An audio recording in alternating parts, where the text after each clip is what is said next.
అతిపెద్ద షాపింగ్ ప్రపంచం సిఎంఆర్ మన కర్నూలులో ప్రముఖ సినీ తారలచే డిసెంబర్ 11న గొప్ప ప్రారంభం. ఇప్పుడు ఆ యూనివర్సిటీని చూస్తే కళ్ళు తిరిగిపోతున్నాయి. అసలు ఎన్ని లక్షల కోట్ల రూపాయల పెట్టుబడి అనేటువంటిది అప్పు చేసి పెట్టాం. ఎంత నిర్వహణ అనేటువంటిది ఎంత భారంగా ఉంటుంది. అన్ని అర్హతలు ఉండబట్టి యూనివర్సిటీ వచ్చింది.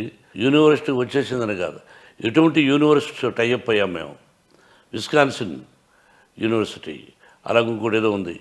ఇవన్నీ విష్ణుబాబు అనుకున్న టైంలో వెళ్ళి లాస్ట్ ఇయరే టైఅప్ అవ్వడం, ఇవన్నీ వీఆర్ డూయింగ్ బెస్ట్. ఈ నిర్వహణ అనేటువంటిది ఇంతమంది ఎంప్లాయీస్, అన్ని వేల మంది స్టూడెంట్స్ తోటి ఎన్ని కోట్ల రూపాయలు, స్థాయిలో ఎన్ని కోట్ల రూపాయలు ప్రభుత్వం మనకి ఇప్పటికి బాకీ ఉందనే, అది నేను నోటితో చెప్పలేను. మనం ఆఫీసులో అడిగితే చెబుతారు. మీ నిర్వహణకు నెలకు ఎంత అవుతుందో చెప్పగలరు? అది వాళ్ళే చెప్పాలి. ఎందుకు అద్భుతంగా జరుగుతుంది, మీరు చూశారు కళ్ళారా. చాలా గొప్పగా కోట్ల రూపాయలు, కోటాది కోట్ల రూపాయలు నిర్వహణ ఏవే అవుతుంది అక్కడ. మోహన్ బాబు గారు ఒకప్పుడు సినిమాల్లో సంపాదించి విద్యాలయాల్లో పెట్టారు. ఇప్పుడు విద్యాలయాల్లో సంపాదించి సినిమాల్లో పెడుతున్నారు అనేటువంటి చాలా పొరపాటు ప్రభు. మళ్ళీ చెప్తున్నా, దయచేసి తెలుసుకో. Trust is a different. ట్రస్ట్లో వచ్చిన డబ్బు ట్రస్ట్కే ఖర్చు పెట్టాలి. నాది స్కూల్ ఈజ్ అ డిఫరెంట్. ఈ school is international school, it is mine. Hostels ఉన్నాయి, ఇట్ ఈస్ మైన్. అవి మేము వేరే వాళ్ళకి ఇవ్వడం జరుగుతుంది ట్రస్ట్కు. ట్రస్ట్లో నుంచి డబ్బు తీసుకోవడం కుదరదు. నాకు వాళ్ళు ఇస్తారు. ఏది మన స్కూల్ ఉంది, వాళ్ళు ఇది తీసుకున్నారు. హాస్టల్స్ ఉన్నాయి, ఇటువంటి జరుగుతుంటుంది తప్ప స్కూల్ కట్టినందుకు ఆ స్కూల్ వాళ్ళు రెంట్కి తీసుకున్నారు, వాళ్ళు they are paying money. Hostels కట్టాం, హాస్టల్స్లో డబ్బు వస్తుంది. అంటే దానిలో కూడా కోట్ల, నాది నెంబర్ 1 హాస్టల్స్. దానిలో కూడా పెద్దగా మిగిలేదేమి ఉండదు. వ్యాపారం అంటే దీనిలో ఏదో వచ్చేస్తుంది అనుకోకండి. సినిమాల్లో ఇప్పుడు వచ్చినంత కోట్ల రూపాయలు, అది కూడా నిజాలా మీకు తెలుసు. మన సినిమాల్లో డబ్బాలు కొట్టుకుంటూ ఉంటారు. ఓహో ఆహా ఎంత వచ్చిందని ఎవడో తెలుసు. టీవీల్లో చెప్తారు, టీవీల్లో వేస్తారు. అలాగా అంత లాభాలు విద్యాలయాల్లో రావు. మోహన్ బాబు గారికి కోపం ఎక్కువ, తాపం ఎక్కువ అంటారు. మీ కోపతాపాలకు వచ్చినంత పబ్లిసిటీ మీలో ఉన్న సెన్స్ ఆఫ్ హ్యూమర్కి, మీ మంచితనానికి రాదు. ఎందుకు?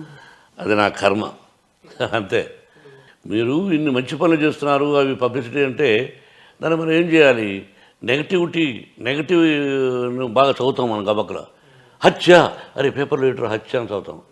చాలా మంచి పని ఎక్కడ రాస్తున్నారు, ఎక్కడ రాస్తున్నా తెలియదు, ఎక్కడో ఉంటుంది ఇలా. అదేదో మోహన్ బాబు మంచి పని చేశాడు అని చూస్తారు.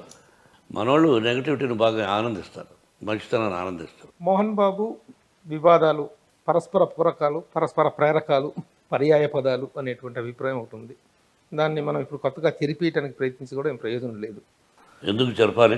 కానీ కొన్ని సంఘటనలు అనేటువంటి అలా చరిత్రలో నిలిచిపోయినాయండి. వాటికి కొంత వివరణ కానీ, కొంత వాటి జరిగింది ఏమిటనేటువంటి చెప్పాల్సినటువంటి అవసరం, చెప్తే బాగుంటుంది ఒక అనేటువంటి. అడగరు. వజ్రోత్సవాల సమయంలో మీకు చిరంజీవి గారికి మధ్య ఒక వివాదం జరిగిందనేటువంటిది అది ఇప్పటికీ సోషల్ మీడియాలో విపరీతంగా నానుతూ ఉంటుంది. సోషల్ మీడియాలో వస్తూ ఉంటాయి చాలా నిజాలేంటి, అసత్యాలేంటి. ఎప్పుడూ జరిగిపోయిన దాని గురించి ఇప్పుడు హ్యాపీగా ఉన్నాం.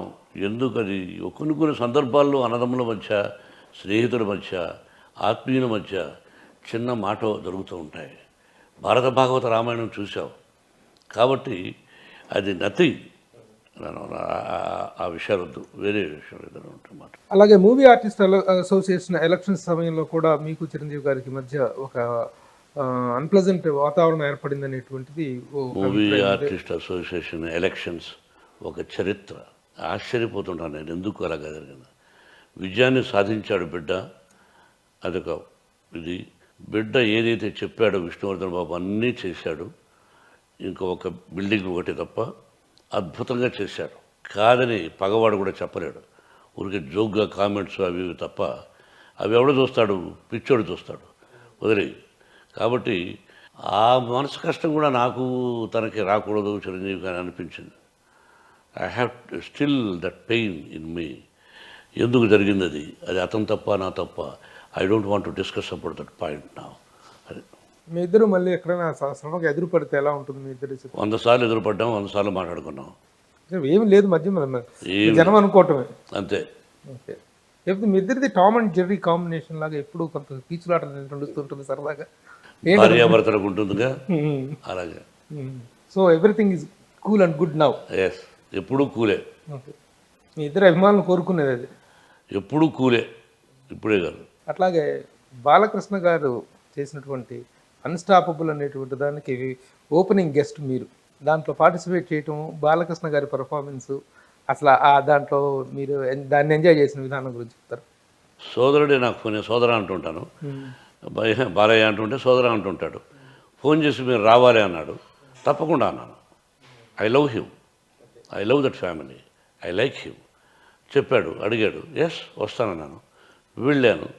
చాలా హ్యూమర్గా సరదాగా జరిగింది. కేవలం బాలకృష్ణ కోసమే వెళ్ళాను. తను ప్రజెంట్ చేస్తున్న విధానానికి తన పర్సనల్ దీనికి చాలా డిఫరెన్స్ కనిపిస్తుంది కదా. అవును. ఎలా అనిపించింది మీకు చూసిన? Feeling very happy, I felt very happy. Me family విషయాలకు వద్దాం. అందరూ మేకప్ వేసుకున్నట్టు ఆర్టిస్టులే. మీరు, Vishnubabu, Manoj and Manchu Lakshmi, how you feel about this? Very happy. అంతే. విద్యాలయాలు కూడా ఉన్నాయిగా, ఒక నటనారంగమే కాకుండా ఇటు కూడా చూసుకుంటున్నారు కదా బిడ్డలు. మంచు లక్ష్మి ఈ స్థాయి సెలబ్రిటీ అవుతుందని మీరు ఎక్స్పెక్ట్ చేశారా? ఊహించరా. లక్ష్మి ఇంత గొప్పగా 10 మందికి తను కష్టపడి 10 మందికి సహాయం చేస్తుందనే విషయాన్ని ఆయన ఎవరు ఎక్స్పెక్టెడ్.